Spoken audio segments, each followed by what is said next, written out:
So, bashers ha, mga lalaking naka-duster, pakinggan nyo ha, yung nanay ni Undin tsaka yung isang white lady na Montik Balang, panoorin nyo to ha. Pero nakikita nila itong paraan para maibalik ang pagmamahal para sa suportang ipinapakita ng kanilang global fans. Oh, ayun. So guys, sabi dito, ito daw yung primary way para maibalik ng Kim Pao and even ABS-CBN itself, ABS-CBN, yung pagmamahal at suporta na nakukuha ni Kimi tsaka ni Paolo tsaka nung management, ABS-CBN management, from the Kim Pao fans worldwide.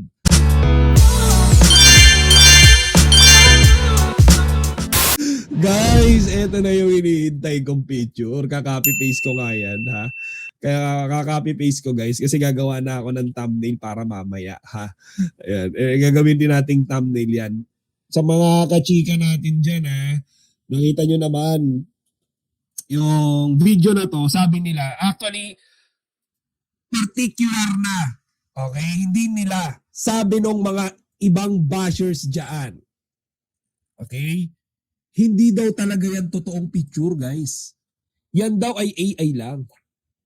Pero yan, ano yan? Kung AI lang yan, ano yan? Anong ibig sabihin yan, di ba? So kung AI lang yan, bakit na ganyan? Totoong-totoo yung ngiti ni Paolo dyan. Team Banwa Chika Patrol from Ray Kayagi. Good evening po. Ayan. Mirna Liboon. Good evening, Chika Patrol. Good evening din sa'yo, Madam Mirna. Kamusta ka? So, guys, yesterday, di ba, sinama natin sa content natin, sa video natin, yung tungkol nga sa Love Kim Pao rehearsal, di ba, yung ibinahagi sa Instagram. However, sila Kimi, nirepost lang yon. Wala silang any videos related to that activity. At kahapon lang, guys, almost the same time, okay, ngayon, siguro mga around 6 to 7 p.m. yesterday, nandiyan na yung video ng Kim Pao sa TV Patrol. Ayan nga. Okay, so eto yon, guys. At yung sinasabi nga natin na video is related dito sa Love Kim Pao World Tour rehearsal. Okay, so guys, marami kasi yung marami kasi yung tawag dito. Marami kasi yung nagsasabi na AI nga lang daw yan. Sabi, AI lang. May nakita ako doon sa isang Kim Pao group. Nasabi yung si Kimi raw tsaka si Paolo ini-interview. Pure AI daw yun. Di ba? So guys, this confirm. Yan ay hindi AI. Yan ay legitimate. At walang ano dyan. Walang edited. Okay? So, ayan. Kumpirmado na yan. And then, about naman doon, syempre guys, yung interview na inihintay nyo, so nirelease naman na yan kahapon, di ba? And ang ano ko nga lang doon, medyo bitin eh. Queen Catherine, di ba? Yung sinasabi ni Queen Catherine, medyo putol kasi yon yung sa TV Patrol. Pero eto yon, ayan yung video na yon. So para guys, okay, mapanood natin yung video. Eto, panoorin natin. Hindi AI yan, nasa page ni Kimi yan, AI pa ba yan? Diyos ko po, basher naman, tanggapin nyo na kasi. Tapos na yung laban, bashers. Kung may bashers man dyan, tapos na yung laban eh. Di ba? Oh, may video sa GC natin. Queen Catherine. Queen Catherine. Ngayon lang to. Ayan. Kim Pao. Uy, bago to 23 minutes ago. O sige. Queen Catherine. West. Ayan. Kim Pao World Tour. Panoorin natin, guys. World Tour dahil ito ang unang pagkakataon na sila lamang ang magdadala sa buong show abroad. Ayan First time ever. Dalawa lang yung mag-World Tour. First time ever daw na mangyayari ito. Dalawa lang na artista. Okay, ang mag-world tour abroad. Bashers ha, mga lalaking naka-duster, pakinggan nyo ha, yung nanay ni Undin tsaka yung isang white lady na mukhang tikbalang, panoorin nyo to ha. Pero nakikita nila itong paraan para maibalik ang pagmamahal para sa suportang ipinapakita ng kanilang global fans. Ayun. So guys, sabi dito, ito daw yung primary way para maibalik ng Kim Pao and even ABS-CBN itself, ABS-CBN, yung pagmamahal at suporta na nakukuha ni Kimi tsaka ni Paolo tsaka nung management, ABS-CBN management, from the Kim Pao fans worldwide. We're not talking here about local. Guys, we are talking here Love Kim Pao World Tour, hindi national tour yan. So guys, ito pala no, actually sinabi na rin to nila Kimi before na ang primary goal naman daw talaga nila dito. Even Kimi, sabi niya, excited siyang makita yung mga fans and supporters ng Kim Pao sa iba't ibang panig ng mundo. Sabi ni Kimi, yun yung pinaka gusto kong part. Yun yung pinaka exciting na part for me. 'Di ba? Meeting, 'di ba? Makita, makausap yung mga Kim Pao fans abroad kasi napaka-slim lang talaga ng chance na makita ng mga fans doon. Kagaya niya dyan.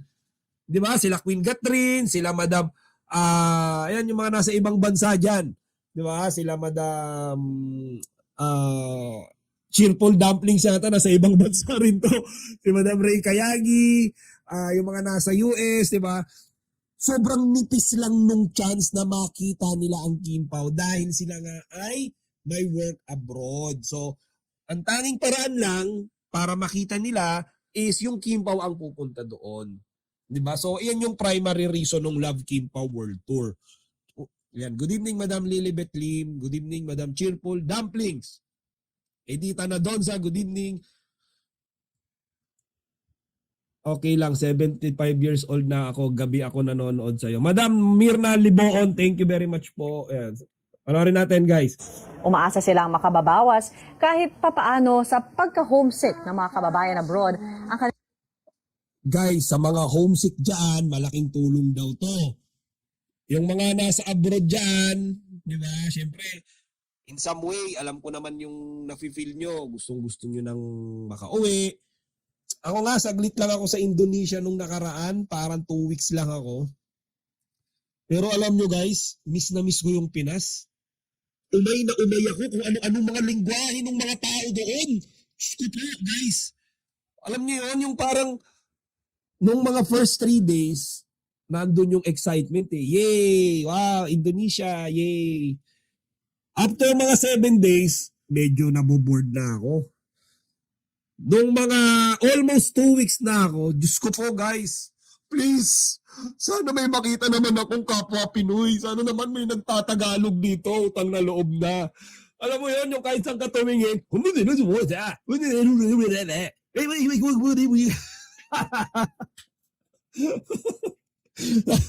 wala sa abroad. So, syempre, gusto ng Kim Pao and ABS-CBN management mabawasan yung pagka-homesick.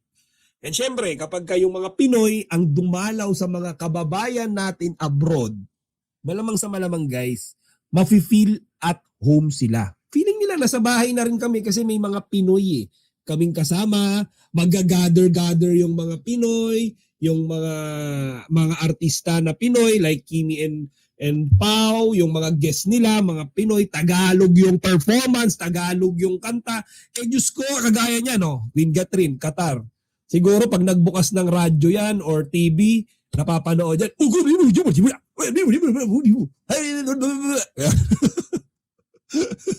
Lalo na yung mga non-English speaking countries, napakahirap dyan. Diba? Sa Indonesia nga, nung napunta ako doon, guys, lang ako, visit lang. Diyos ko guys, sobrang hina nila talaga sa English. Sobrang hina. As in literal. Dito kahit security guard, kahit nagtitinda ng fishbowl, nakakaintindi ng English. Doon, kahit yung mga nagtitinda na guys sa mga mall, mga sales lady sa mall and mga restaurant, sasabihin mo lang, where is your comfort room? Sabi, no English. No English. Gabi, where's the CR? Where's the bathroom? Can I order? No, no, no, no, no, no English, no English. Sales lady na yun ha. Dito sa atin, kahit mga fishball, nagtitinda ng fishball, marunong mag-English eh. Kanilang performances. May 5 stops sa Amerika at Canada ang Love Kim Pao Tour na magsisimula sa Redwood City, California. 5 stops, guys, sa US. Pero guys, di ba, hindi naman yun yung entire world tour. Oy, Madam Reminidoy. Ay, lagi ako tinatawag na pogi nito na Madam Reminidoy. Hindi, kumaga yung US na to, yung 5 stops nila sa US, hindi naman eto guys entirely yung entire world tour. Tama ba? Kasi ito yung parang first part pa lang, first phase. Di ba? Kasi guys, meron pa rito yung masasabi natin na second part. Siguro, bandang Asia, bandang Middle East. Di ba? Ngayon kasi nasa western part sila ng mundo eh. So, yan, pag bandang mga Southeast Asia or Asia, yan, mga bandang Thailand, Indonesia, sa Pacific, di ba? Yan, bandang Northeast, North Asia, North Pacific, Japan, di ba? Sunod-sunod siguro maraming facing yan. Hindi naman siguro matatapos yung Love Kim Pao World Tour dito lang sa US. Lilibutin nila kaya nga World Tour eh. Sabi nga, di ba, taon daw yan. Taon nilang bubunuin yan. So, grabe, no? Sobrang tindi ng Kim Pao, buong taon. Di ba? Ayan. Hopefully, Madam Rikayagi, sana makapunta dyan sa Tokyo. Ayan.